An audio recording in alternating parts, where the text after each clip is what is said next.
Hello, Mr. and Mrs. Singer. My name is Jennifer Parrish, and I'll be presenting your financial plan. Good afternoon, Mr. and Mrs. Singer. This first slide of your family data is a summary of the information that was collected. If you see anything on this slide that is incorrect, please stop me and let me know so I can make the proper adjustments.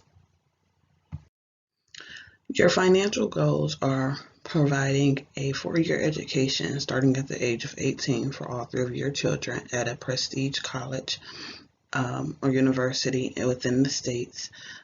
Current education in today's dollars is $34,000 and with a 6% inflation.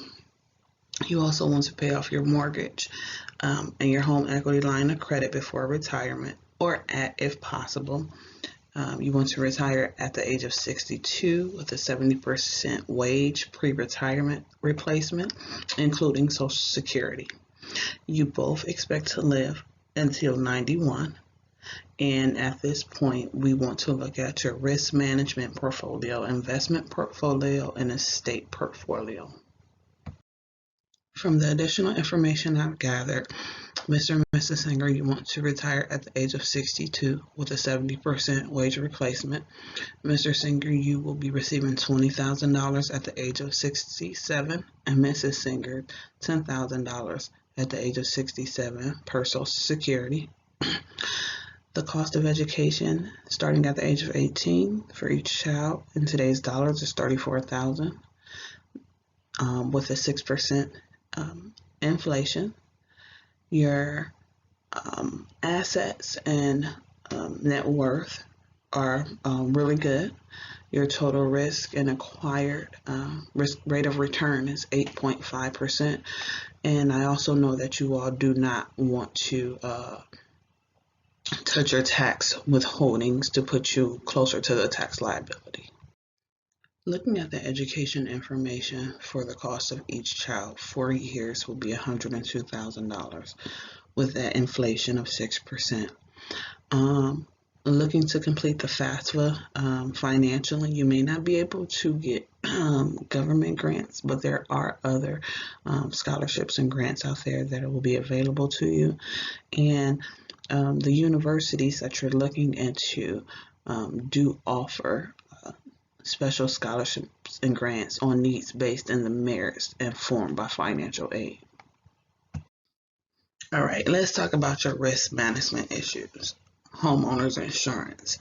The first thing that I looked at is the percentage deductible, which can be very high. So my suggestion for that is to reevaluate and new contract your homeowner's insurance to get a base deductible of at least $1,000. And you also want to increase the base of your coverage to meet the 80% ratio. The life insurance that you currently have for Mr. Singer, I would say increase that to $2 million over 30 years and Mrs. Singer to $1 million over 30 years, in which it will still be a term policy. Long-term disability, I'm recommending that the elimination period be increased from 30 days to 90 days. That will help lower the cost. And with combining both disability policies, is adequate at 73%, so there's no need to add another disability policy or cancel the ones that you currently have. Your estate planning that you all did around 10 years ago is pretty efficient. There are a few things that I would suggest you updating that will roughly cost you about $1,000, which is establishing a durable power of attorney for healthcare, advance medical directive, and provide marital deductions, and execute a bypass trust. This can be added on top of your current estate plans. And as I suggested, it's an estimate cost of $1,000, and that's one time. So in your financial plan, to help with your debt management, to decrease that and increase your savings, my suggestion is to refinance your current mortgage at a 15 years 3.5% interest rate, paying the closing costs with cash. Pay off your home equity line of credit, but keeping it open, and pay for additional estate planning documents. So, Alvin and Adele, if I can call you that, I hope it's okay. We're going to look at your long-term issues. To retire at age 62 with a 70% wage replacement ratio and to provide for all three children's education will cost over $580,580.59. That puts you in a position to save additional $41,146.25. Now, mind you, looking at the circumstances, Bing will be going to school within 2 years. So that definitely is an evaluation that we want to look at and give you some other options. Some alternatives on your long-term goal is, instead of retiring at 62, look at age 65 or 67, but I'm pushing more 65, and adjusting your wage replacement ratio to from 70% to 65% or 60%. For your children's education, you all already have a ESA, Educational Savings Account. My suggestion is to add a little bit more into that account and seek out academic scholarships and grants. One of the education issues that I was focused on is Bing will be going into school in 2 years, so that is a very short period of time. With $152,235 already saved in the educational savings account for the 3 children. If we divide that up equally, you would still have to save an additional $37,169 in the next 2 years for Bing. In similar cases for Selena and Shayna. For your current circumstances, with retirement at the age of 62, 70% wage replacement, an additional savings of $23,567 on top of the $13,850 you're currently saving will be a stretch towards your financial stability, but I do have some suggestions for you below. The 3 suggestions that I have is retirement at age 65 for all 3. The wage replacements are different, as you can see. 70%, 65%, and 60. At 70%, the wage replacement cost of savings would be $20,091. And if we jump down to 60%, wage replacement at the age of 65, it will be $11,321, which is a big difference from 70% to 60%, roughly $8,500. So with my first suggestions or recommendations, with Mr. Singer's term life insurance, it will be an additional cost of $300.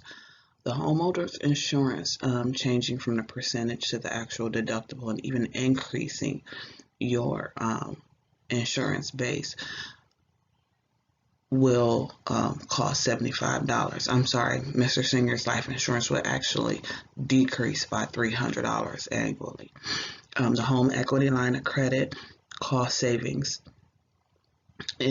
annually be $1,820, paying off the mortgage $23,644, and refinancing will have an additional cost of $16,689, but it balances out to a net increase of income, which is savings of $9,000 throughout the year.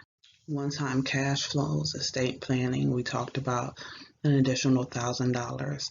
The refinancing of the closing costs, which will be 3%, which will be $5,836. Withdrawn from your money market account, $7,784. But we're going to put that back into a college savings. and paying off the home equity line of credit at $6,716. This will decrease, it says, your net annual by $13,552. That would decrease the cost of how much you're sending out of your house, essentially your costs annually. Looking at the issues I addressed, the actions I took for risk management is to increase your homeowner's insurance, increase the term life insurance for Mr. Singer, and combine the disability, which the status for that is adequate. When it comes to estate planning, the actions were execute annual medical directive, durable power of attorney for health care, and marital deductions, which is adequate. Debt management and increased savings, eliminated debt, refinance debt, and savings rate is all adequate. Long-term goals, we provided some alternatives and discussed a few, but that is open for discussion and put into place at a later date. Now we're going to talk a little bit about your risk tolerance questionnaire, your pass score, which was 21. I'm sorry, you can't see it behind the video. You all are in pretty good agreement on as far as what to expect. So from here, I am not going to recommend any investment changes right now, but we'll look back at it quarterly, making minor adjustments as we settle within your financial plan, especially looking at the next 2 years. Based on your pass score, here is your portfolio. And basically what your pass score does is gives you a wider variety of investment styles versus the 3 that you all only had. And that helps you when things fluctuate, it'll balance out more for you. Elvis, and Adele, the next 2 slides are just recommendations that I have put in place for your current plan. Cash flow changes. I've broken down the chart from your statement and balance sheet. The negative difference is actually money that will be back in the house over the year. The summary of cash flow changes in each category: risk management, education, and debt management. Overall, the savings of $7,612. We're looking at the balance sheet. Before and after the changes in the projected of 5 years, one thing I want to point out is over 5 years, you can see there's an increase of $300,000. So as long as we stay on track, your net worth and your liabilities will withstand each other, and your net worth will come out ahead. Income statement changes in the projection as well. Your housing ratio was adequate before, but after the changes, it decreased your ratios, what made the withstanding a little bit better for you.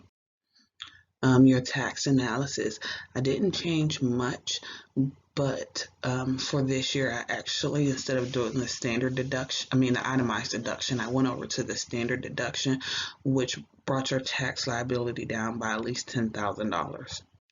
Your last few slides will give you the financial ratios with the recommendations. And as you can see, many of them say adequate, others are below. With the adjustments that we made to start paying things off, as you can see, they will fluctuate, but over the quarterly time, the ones that say very weak will increase to doing better. The recommendations and the ratios are all everywhere right now, only because we made some minor adjustments and we did not pull from your investments.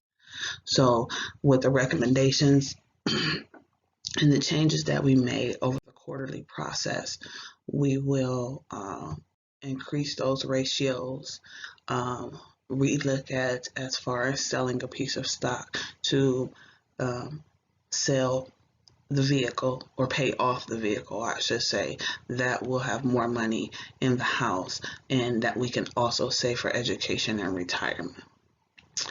I do thank you for allowing me to present to you today. If you have any questions or concerns, please give my office a call, and you have a great day.